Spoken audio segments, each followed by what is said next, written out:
Bom dia, meus alunos, tudo bem com vocês? Bom, na nossa última aula, nós estudamos um pouco do primeiro triunvirato, certo? Que foi aquele período em que Roma ficou sob o poder de três generais, de três comandantes de tropas, né? Júlio César, Crasso e Pompeu. Bom, em 53 a.C., o general Crasso ele morre. E isso deu início a uma crise política entre os dois membros restantes do triunvirato, entre Pompeu e Júlio César. Nessa época, o Senado romano decidiu apoiar o Pompeu, dando a ele a liderança do governo contra vários grupos armados que ameaçavam a estabilidade política de Roma. Com isso, Júlio César foi obrigado a entregar o exército que estava sob seu controle, né? Ou seja, Júlio César estaria agora proibido de comandar as suas tropas. Porém, Júlio César não aceitou. Ele não aceitou entregar o poder. Em vez dele entregar essas tropas, ele comandou elas, né, na travessia, né, uma travessia famosa de um rio chamado Rubicão, que levaria as tropas até a Península Itálica. Isso, na lei romana, era um crime. Você não podia entrar com o exército na cidade. Ele desrespeita então duas regras num ato único. Ele desobedece a lei que obrigava ele a entregar os seus soldados e ainda desobedecia a lei de entrar com soldados na cidade. Bom, entre os anos de 49 e 48 anos de Cristo, começou então uma guerra civil, onde de um lado você tinha Júlio César com apoio de suas tropas e com parte da população romana, população principalmente da plebe romana, e de Pompeu com apoio dos senadores. Júlio César saiu vitorioso dessa guerra civil, não é? Ele contou com o auxílio principalmente de alguns ministros do Egito e Pompeu acabou assassinado. Desta forma, Júlio César teve condições de fixar, de começar, de iniciar uma nova fase na política romana. Com apoio dos soldados e dos plebeus, ele acumulou uma série de títulos, né? Ele foi consagrado como pontífice máximo, né? O fazedor de pontes, né? O grande ditador, né? Ele tornou-se então o ditador perpétuo, ou seja, ele era ditador até o dia de sua morte. Ele era o único governante de Roma a partir de então, né? Não haveria mais agora aquela divisão de poderes. Seria Júlio César quem determinaria a política daí em diante. Então, ele se torna em 48 a.C. o primeiro ditador romano. Não é porque ele era agora o ditador de Roma, o governante, que as conquistas militares ficaram de fora. Ele, mesmo como ditador romano, mesmo como governante absoluto, ele continuou com suas conquistas de território. Durante a ditadura de Júlio César, Roma conquista os territórios que hoje seriam a Espanha, o norte da África, né, o que hoje seria ali a região do Marrocos, né, na época seria Cartago, e transformou o Egito numa província romana, ou seja, ele de fato dominou o Egito. Entre outras ações, Júlio César organizou a realização de várias obras públicas e reorganizou o quadro financeiro do Estado, né?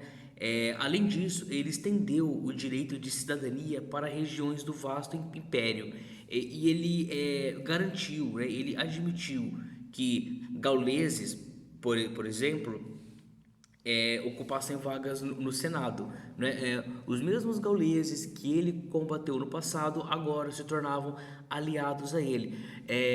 Boa parte desse apoio se dava por esse direito à cidadania que ele dava. A partir do momento que você deixava de ser um colono, deixava de ser um estrangeiro e passava a ser um romano, você passava a contar também com algumas garantias e alguns benefícios de Roma. Por exemplo, o direito a ser protegido pelo exército romano, o direito de comercializar e comprar coisas dentro da cidade. Então era uma coisa boa, naquele período, ser um cidadão romano, ter esse direito à cidadania. Então quando Júlio César ele expande esse direito à cidadania, ele aumenta o apoio que ele tinha das massas. Outro conhecido evento da vida de Júlio César foi, foi um envolvimento, né? Envolvimento romântico que ele teve com a rainha egípcia Cleópatra. Não é? Eles tiveram um caso, né? Eles viveram um romance e durante alguns discursos, muitos senadores de Roma, muitos membros da elite romana, os antigos patrícios, eles se declaravam totalmente contrários a este romance. Eles não apoiavam que o imperador de Roma tivesse uma amante estrangeira. O medo deles era que após a morte de Júlio César, caso ele viesse a ter um filho com Cleópatra, que Roma passasse a ser governada por um príncipe estrangeiro, em vez do Egito ser uma província romana, passasse a ser Roma uma província do Egito. Esse era o principal medo que o Senado tinha. E isso sem falar na desaprovação natural, que o Senado já estava com Júlio César, afinal de contas, ele havia tomado o poder para si. Né? O poder que antes pertencia aos patrícios e aos senadores estava agora nas mãos de Júlio César. Então, o romance com a Cleópatra foi mais um motivo para que os senadores ficassem contra ele. Porém, agora, este motivo, esta motivação, ela dava um ar de legitimidade, sabe? Porque é o seguinte,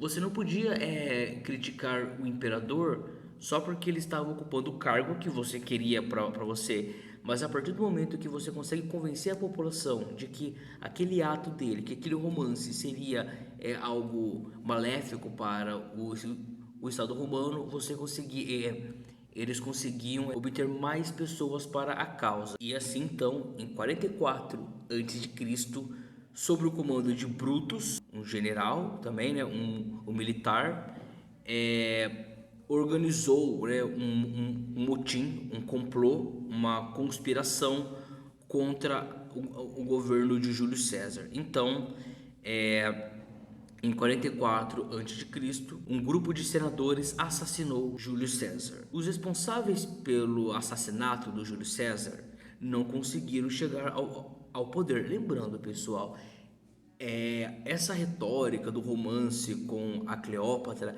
era apenas um pretexto para que eles tirassem o Júlio César.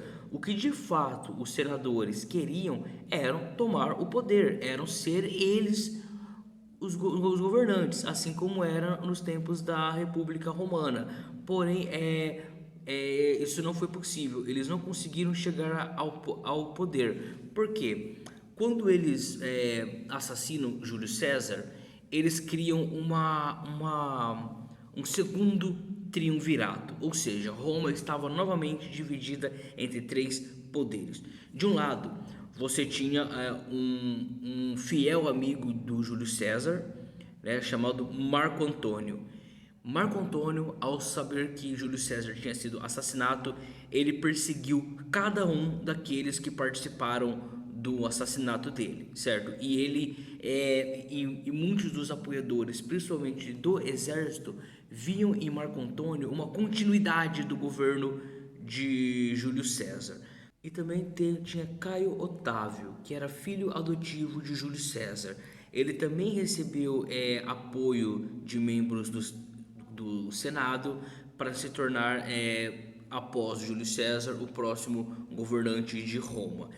Marco Antônio e Caio Otávio travaram uma guerra lendária pelo controle de Roma para assumirem o lugar que Júlio César havia deixado. Eles então mobilizam tropas, mobilizam aliados e tentam um derrotar o outro para serem o próximo ditador, o próximo governante de Roma. Mas isso é tema para a próxima aula.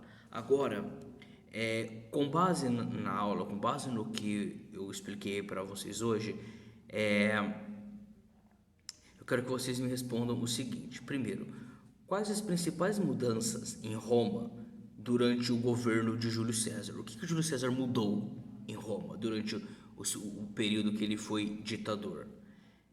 Segundo, o que motivou aquela trama, aquela conspiração que levou ao assassinato de Júlio César? Terceiro, o que aconteceu com Roma após a morte de Júlio César? Certo, pessoal? Então, bons estudos e até semana que vem.